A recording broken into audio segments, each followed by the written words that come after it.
सुधीर अपनी बीवी प्रियंका के साथ बेलापुर गांव में रहा करता था।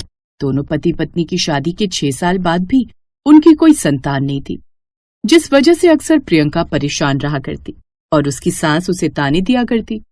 एक दिन उसकी सास ने उसे ताने देते हुए कहा, ना जाने मेरे बेटे सुधीर को तुझ में क्या ही पसंद आया जो उसने तुझसे शादी कर ली, वरना मैं तो उसकी शादी अपनी बहन की दोस्त की लड़की से करवा देती। ना तो तू मुझे कोई सुख दे पाई और ना ही मेरे बेटे को उसकी संतान। माँ जी, अगर मैं माँ नहीं बन पाई तो इसमें मेरी क्या गलती है? गलती तेरी नहीं हमारी है, जो तुझे बहू के रूप में स्वीकार कर लिया। मेरे बेटे का चिकन का काम बढ़िया चलता है, लेकिन बस तेरी वजह से वो 4 लोगों में मात खा जाता है और समाज में उसकी बदनामी होती है और मेरी भी।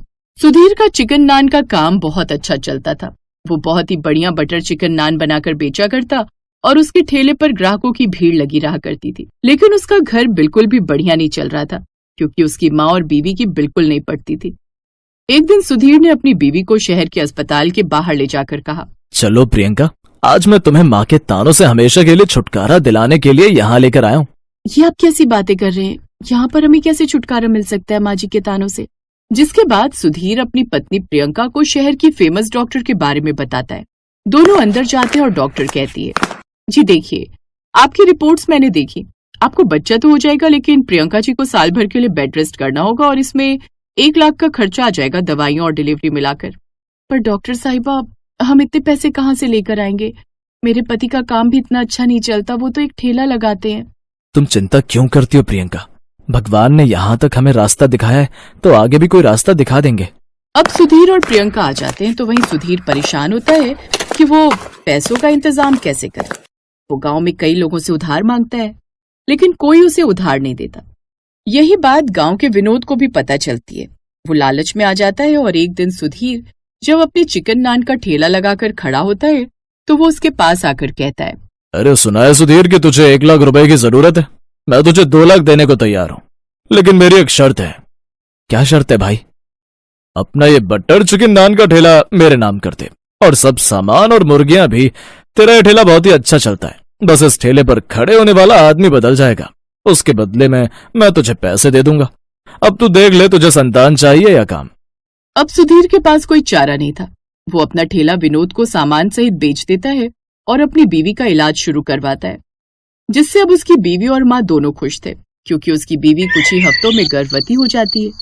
अब सुधीर खुद बहुत ज्यादा अपना काम न होने की वजह से परेशान था। आपने मेरे इलाज के लिए अपने ठेले को बेच दिया, अब आप क्या काम करेंगे जी? आप जानते हैं कि आपका बटर चिकन नान पूरे गांव में बहुत मशहूर था और अब विनोद उस काम को चला रहा है। प्रियंका, हुनर तो इंसान के हाथों में होता है, ठेले पर नहीं। तुम देखना, वो कभी भी मेरे जैसा अच्छा बटर चिकन नहीं बना पाएगा। और सच में ऐसा ही होता है। विनोद के ठेले पर जो भी ग्राहक आता था, विनोद उनसे बदतमीजी से बात करता और उसने बटर चिकन नान के दाम भी बढ़ा दिए थे।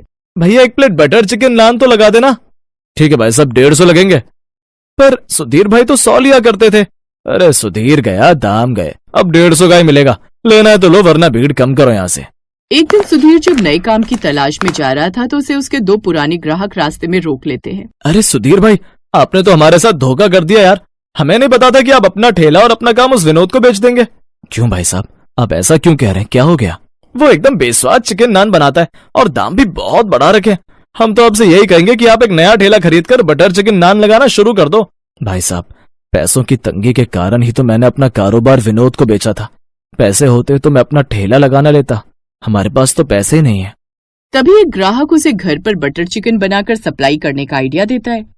सुधीर कुछ दिन घर पर बटर चिकन नान बनाकर ग्राहकों को उनके घर साइकिल पर सप्लाई करता है और कुछ दिनों के बाद वो एक किराए पर टूटा हुआ ठेला लेकर अपना बटर चिकन नान का ठेला लगा लेता है। अब तो विनोद का काम और भी मंदा हो जाता है और इसलिए वो अब दाम भी आधे कर देता है, लेकिन तब भी उसके पास ग्राहक नहीं आते। वहीं सुधीर ने दाम बढ़ा दिए ताकि उसे मुनाफा हो सके, लेकिन तब भी ग्राहक उसके पास ही आते।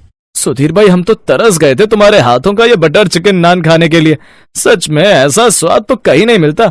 ये देख विनोद को बड़ी ज्यादा जलन होती है।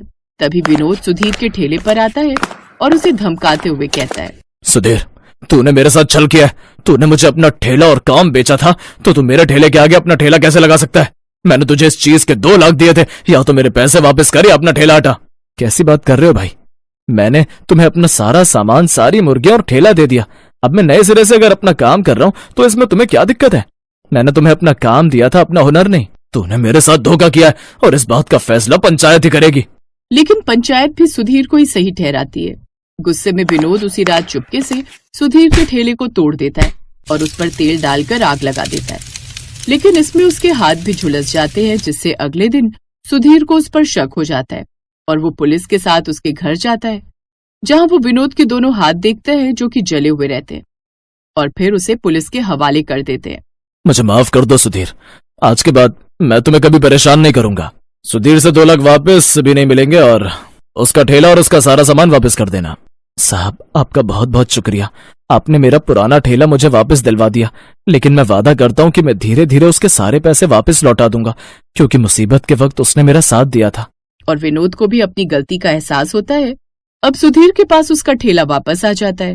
वो बहुत मन लगाकर काम करता है और विनोद को भी अपने साथ काम पर रख लेता है। दोनों मिलकर खूब तरक्की करते हैं। वहीं कुछ महीनों के बाद प्रियंका एक सुंदर सी बेटी को जन्म देती है और सुधीर का परिवार भी पूरा हो जाता है। इसके बाद सुधीर अपनी बेटी के जन्मदिन पर गांव में एक बटर चिकन नान की दुकान की शुरुआत करता है और अपना पुराना ठेला फिर से विनोद को तोहफे के रूप में दे देता है। अब विनोद को भी अच्छा बटर चिकन नान बनाना आ गया था, इसलिए सुधीर और विनोद दोनों का काम गांव में बहुत अच्छा चलने